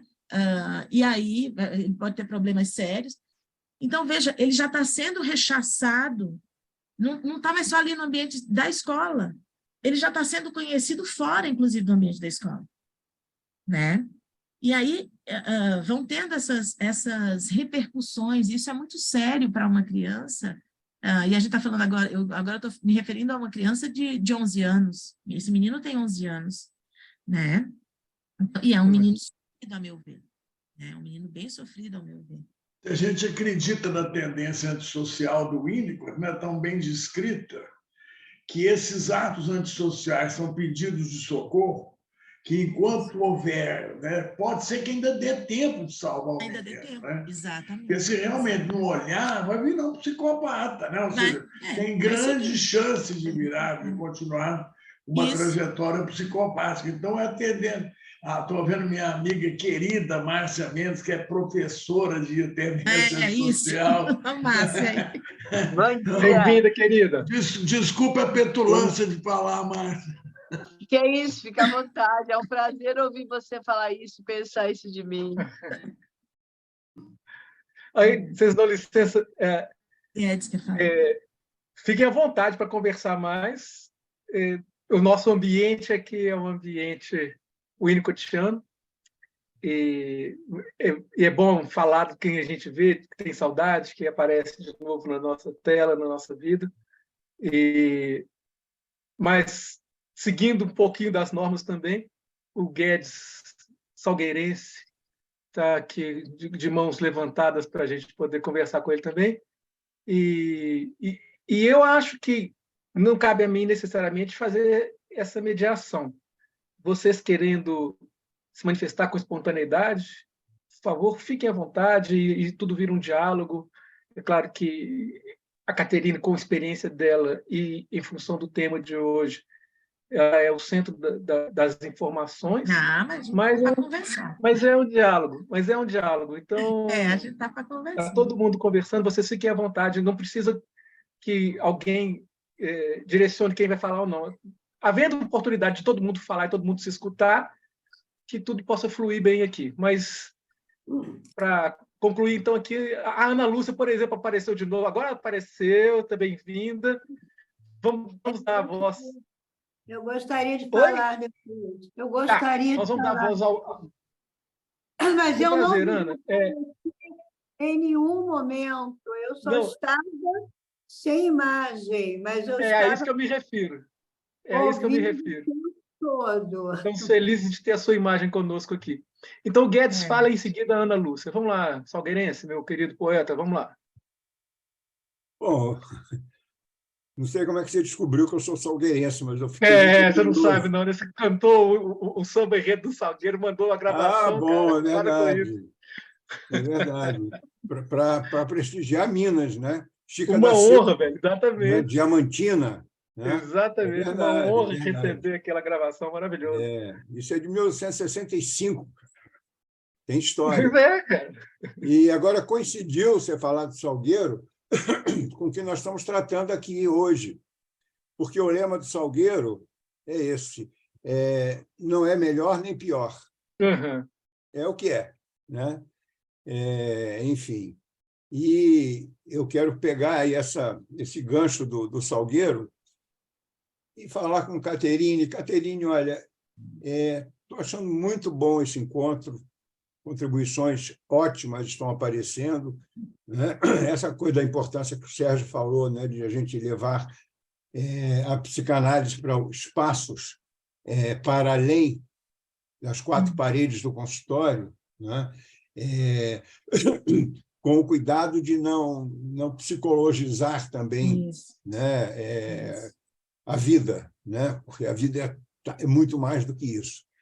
Mas é importante que a gente consiga pensar e para trabalhar, né?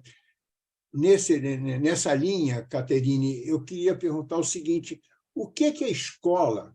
Você fala dos conflitos, dessas questões todas que aparecem, inevitáveis, né? São questões que vêm das relações familiares, eu acho que mais do que das relações familiares, do indivíduo, né? da constituição da subjetividade de cada um. Né? O que é a escola? De que maneira? Interrogação. Né? A escola contribui para isso? Não precisa responder agora, não, porque eu vou colocar outras interrogações. A escola contribui para isso? Quer dizer, a escola, porque a escola, numa certa medida, ela incentiva a competição, né? O conflito. Né? Tem as notas, fulano tirou 10, fulano tirou 2. Pronto, já entra aí uma relação de poder que é estimulada pela própria escola. Né? E a escola tem questões que são aprisionantes na própria estrutura da linguagem da escola, né? Quando ela fala, por exemplo, uma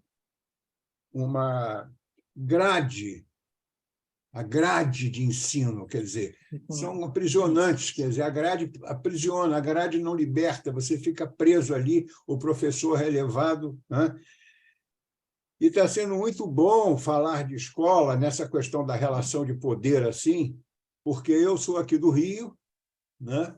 E sou assim literalmente apaixonado por uma pessoa de quem eu tive o privilégio de conviver, que foi do mineiro Darcy Ribeiro, né? Já de Montes Claros.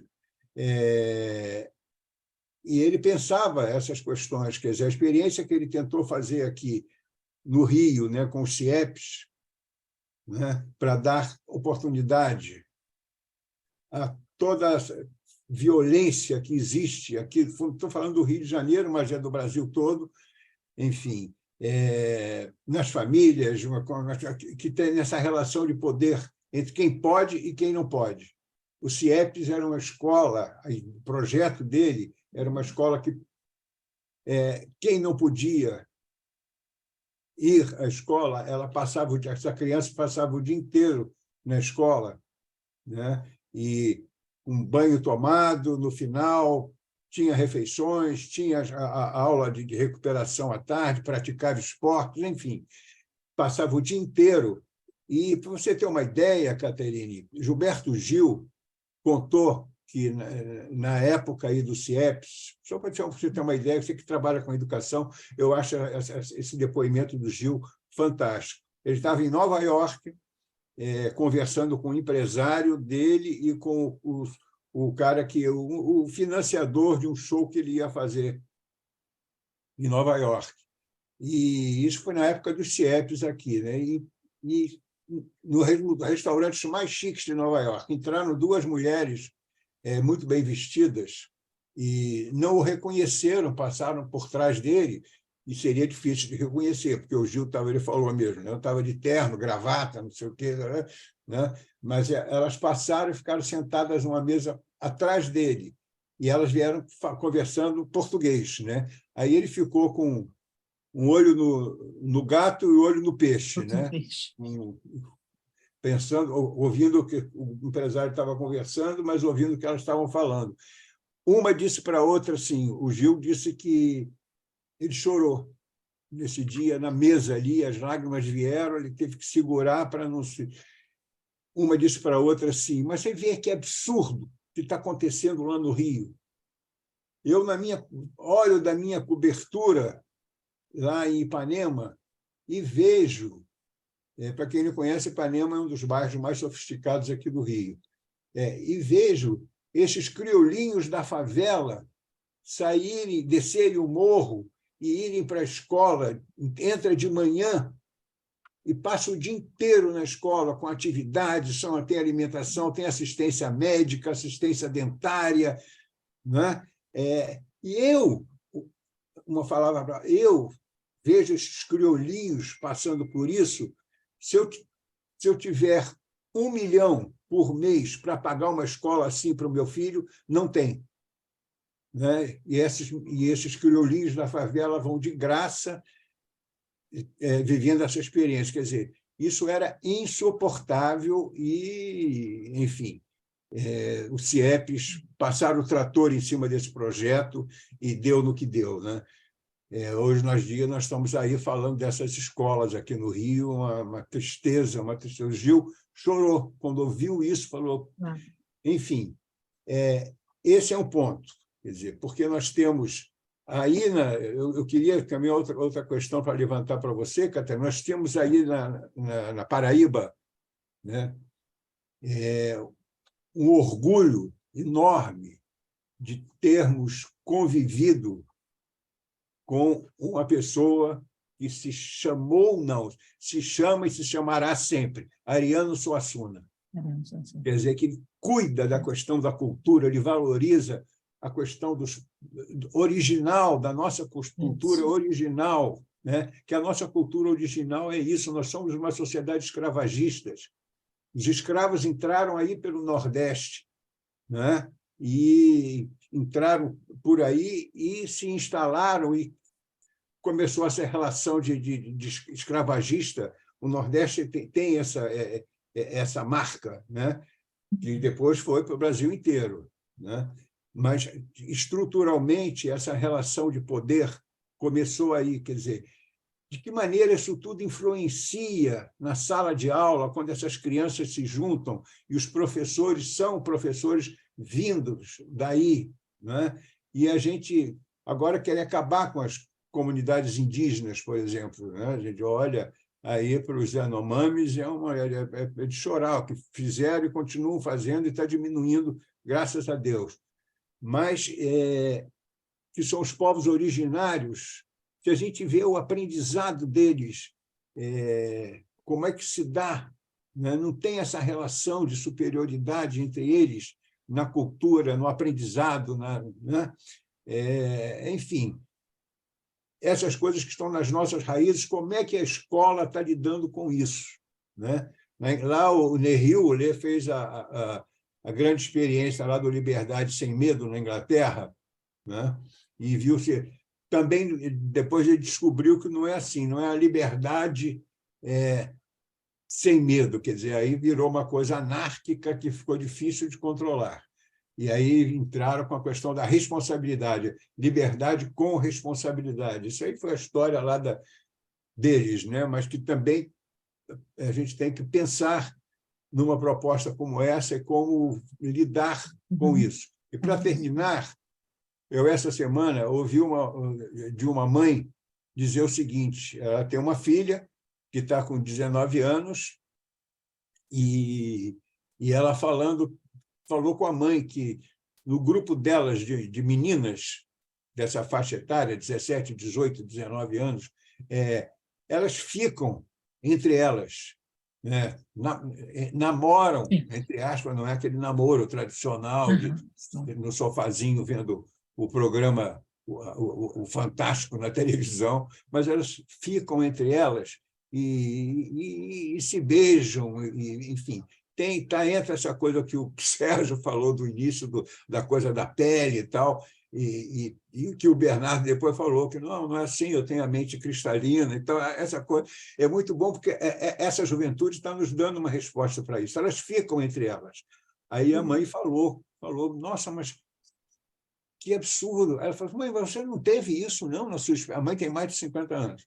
Você não teve isso quando você era adolescente, não? A mãe falou assim: não, minha filha.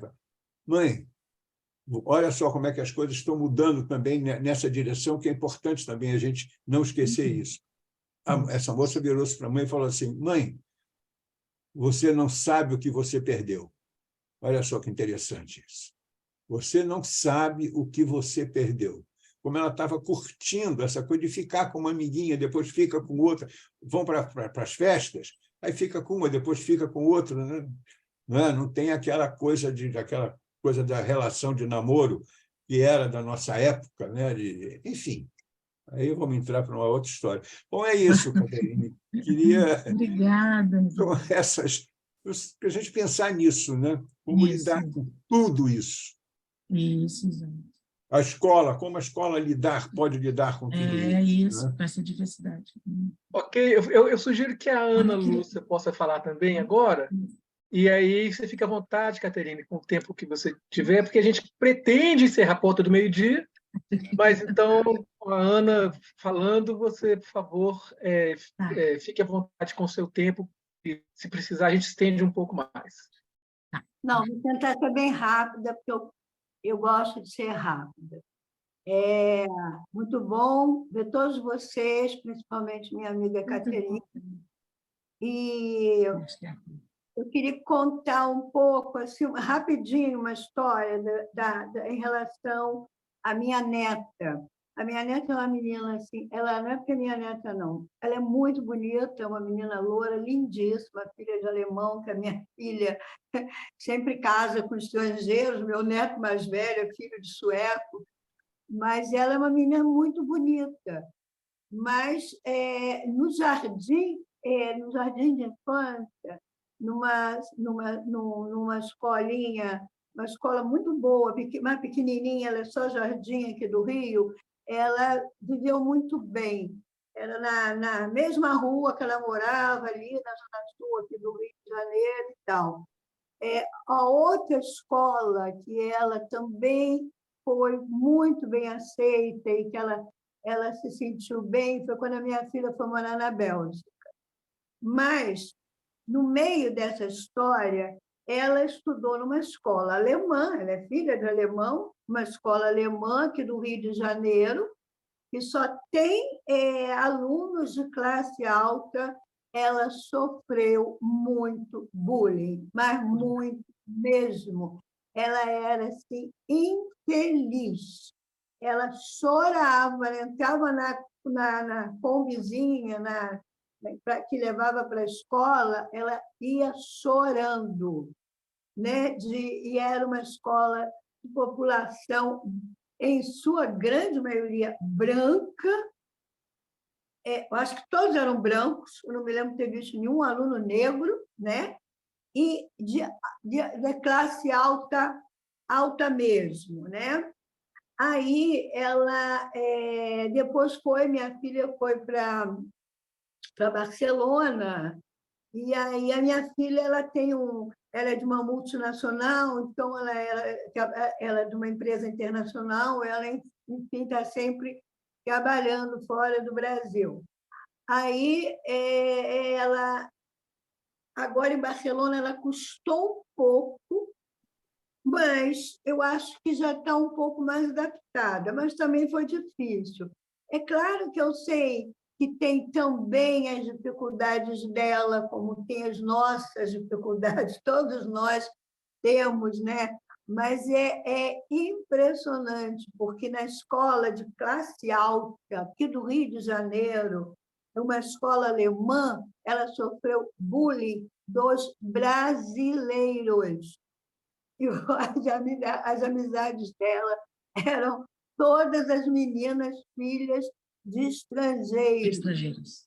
Impressionante, né? E aí eu queria, né, dizer para você, Caterine, primeiro que eu gostei muito e que gostei demais dessa colocação que você trouxe, que eu ainda não tinha ouvido falar, essa dificuldade para somar, dividir, multiplicar, e achei interessantíssimo, né? A compreensão que você teve disso de uma forma, digamos, psicanalítica, não é? Para entender o que se passava com as crianças e poder transmitir isso aos pais. Muito bom, parabéns. E em relação também ao meu amigo Sérgio, né? Gostei quando ele apontou os dois lados do bullying, não é? Não tem, nada tem um lado só. Tem o lado também, tem o lado do que sofre o bullying, que é mais doloroso, mas também tem o lado do que faz o bullying, porque será que essa pessoa é tão desvalorizada que ela, para ter algum valor, ela precisa fazer o bullying com o colega, né? Só isso, gente. Obrigada. Já falei, viu? Obrigada, Ana Guedes. Eu queria só fazer um comentário, assim, primeiro, assim, começar por Ana, assim, né, falando essa coisa do bullying, que é como a gente percebe, né, e acho que na experiência que você traz da tua neta, como não tem relação com beleza, com etnia, né, é de outra ordem, né? O autor escolhe o alvo por algo, digamos assim, que eu acho que é subjetivo mesmo, né? Que é isso. E, às vezes, é tão difícil, porque os professores e as professoras, a gente vê, assim, muitos manejos assim.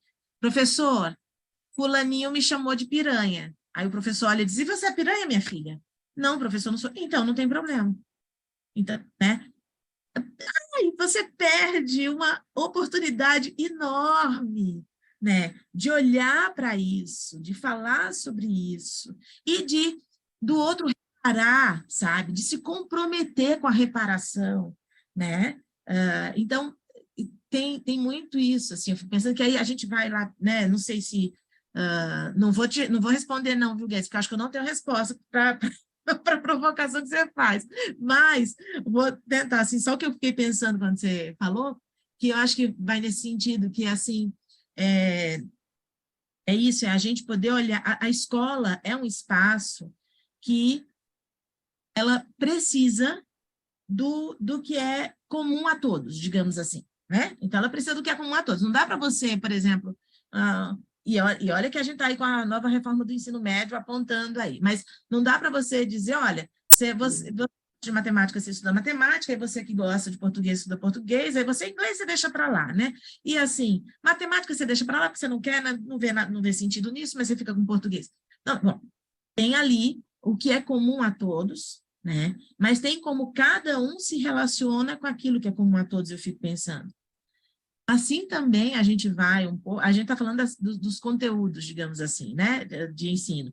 E aí, assim também a gente vai, eu fico pensando, para as questões que são de ordem relacionais, que são de ordem afetivas, né? Existe, aí nisso a pedagogia institucional me ajuda muito, ela trabalha com 4 dispositivos. Pedagogia institucional é uma pedagogia que ela é de ordem, ela é de base lacaniana. Ela considera o inconsciente, tá?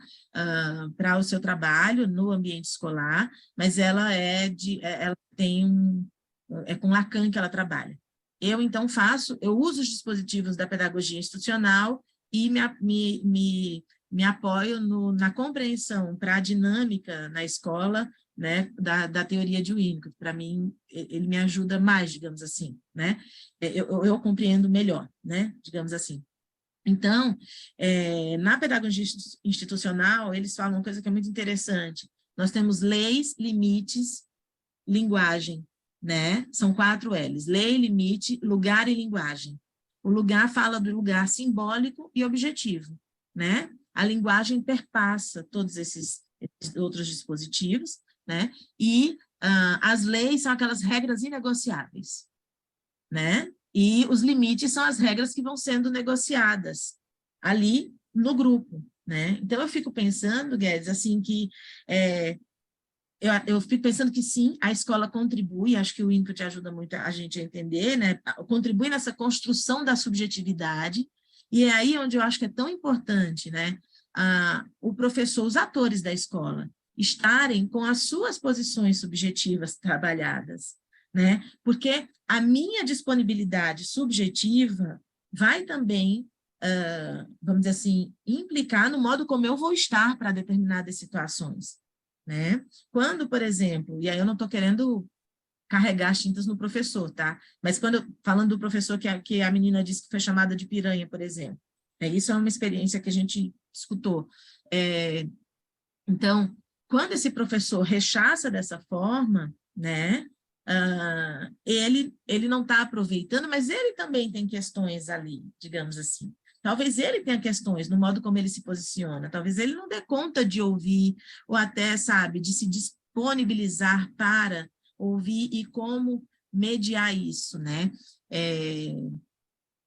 Não é fazer, como eu disse, não é fazer análise na escola, como você mesmo falou, né? Não é psicologizar tudo, né? Mas acho que favorece bastante a escola ter essa compreensão da constituição subjetiva, sabe? Também, os atores da escola, né?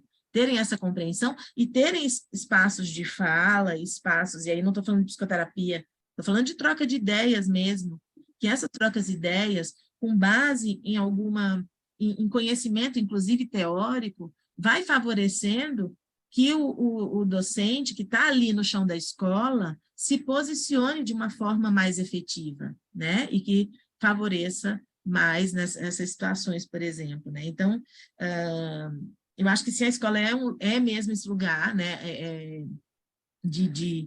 que fala do poder, não vejo um problema, por exemplo, na escola favorecer a competição. A questão é como.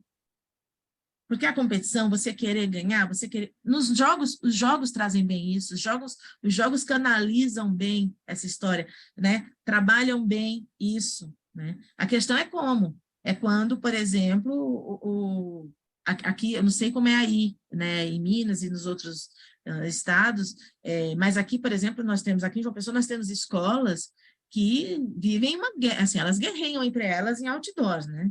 Põe ali, e o que vale é fazer medicina.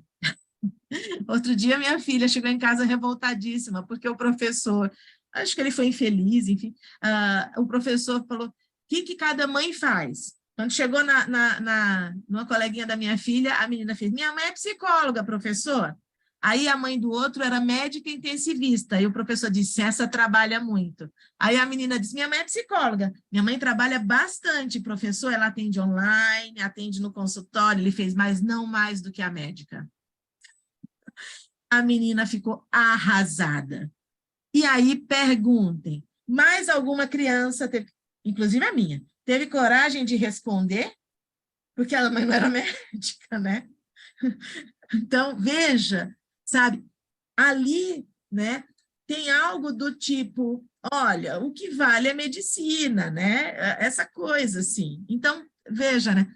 E aí está lá no outdoor, um paciente meu passando, ele está com 14 anos hoje, quando ele tinha uns 11 anos, ele foi criado para ser um gênio. Inclusive, ele tem a mãe traz um diagnóstico de altas habilidades. E aí ele foi criado para ser um gênio. Então, ele passando no outdoor, ele olhou para o outdoor e começou a chorar. E o pai disse assim, mas o que foi, meu filho? Ele olhou e disse assim, eu estou com medo de quando chegar na hora eu não estar ali. Então, veja, isso é muito ruim, eu fico pensando, sabe?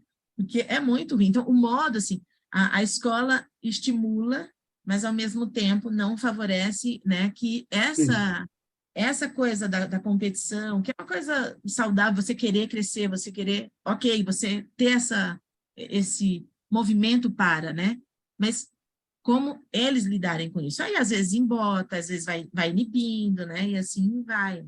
Não sei se faz sentido para vocês, falei muita bobagem, mas fiquei pensando. Mas olha, Caterine, só duas coisinhas.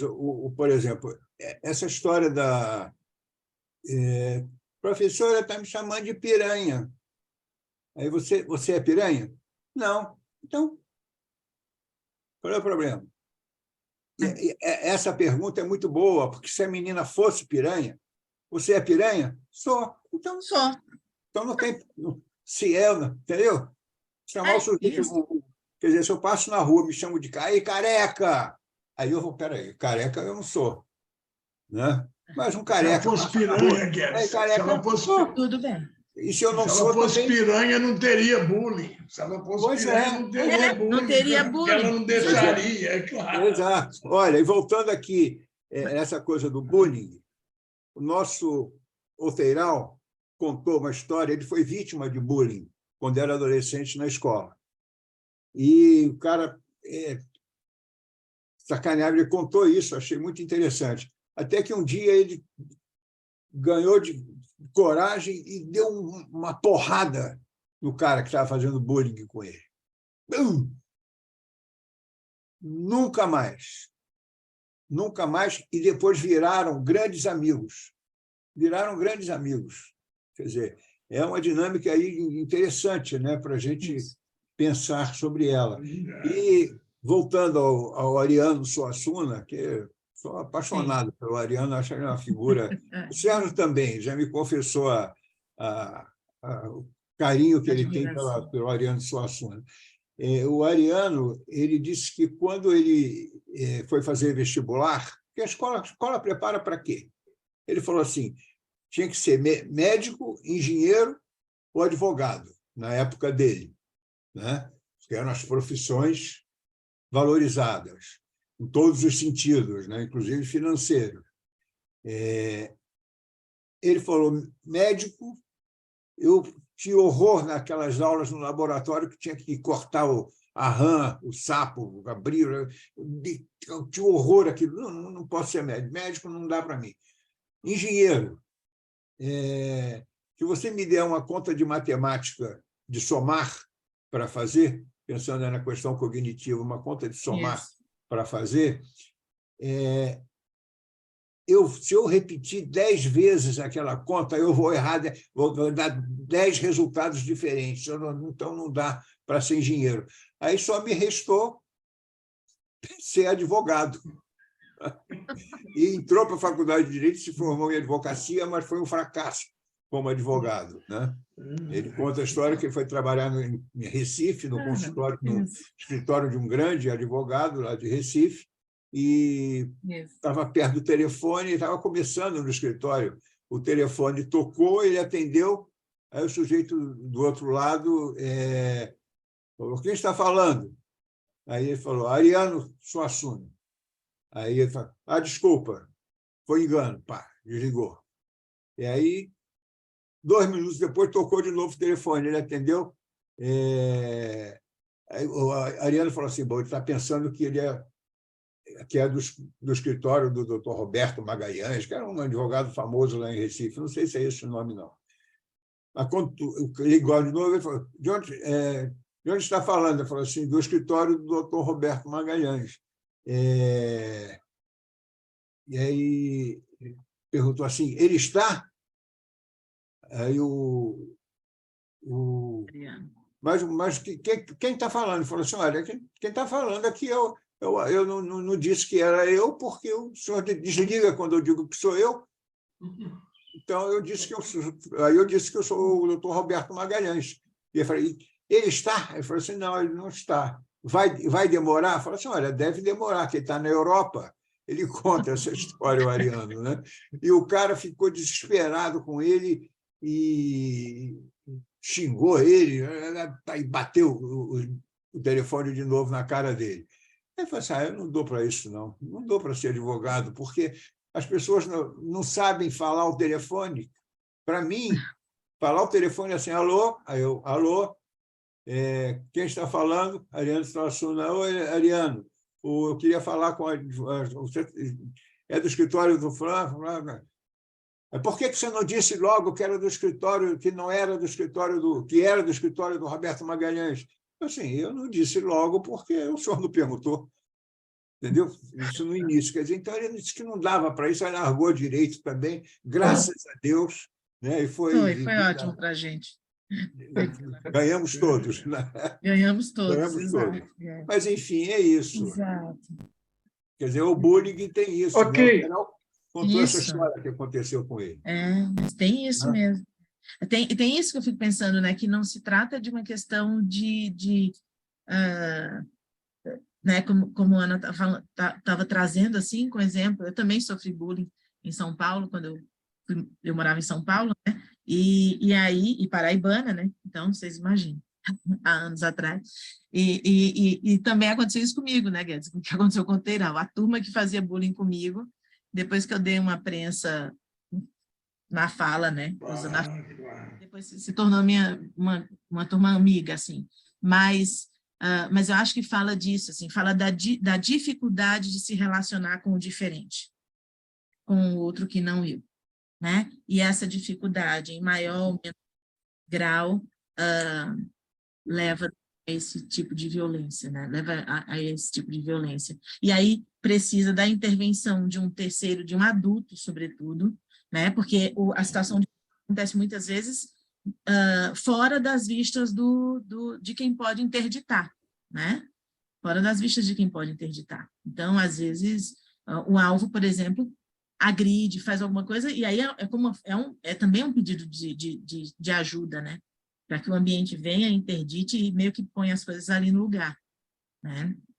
Então, acho que tem isso, assim. Sim, desculpe, eu só queria manifestar a luta no aeroporto, Flughafen, lá na Alemanha, e nos dá a honra da presença, e então ela nos manda informações, ou as manifestações dela pelo chat.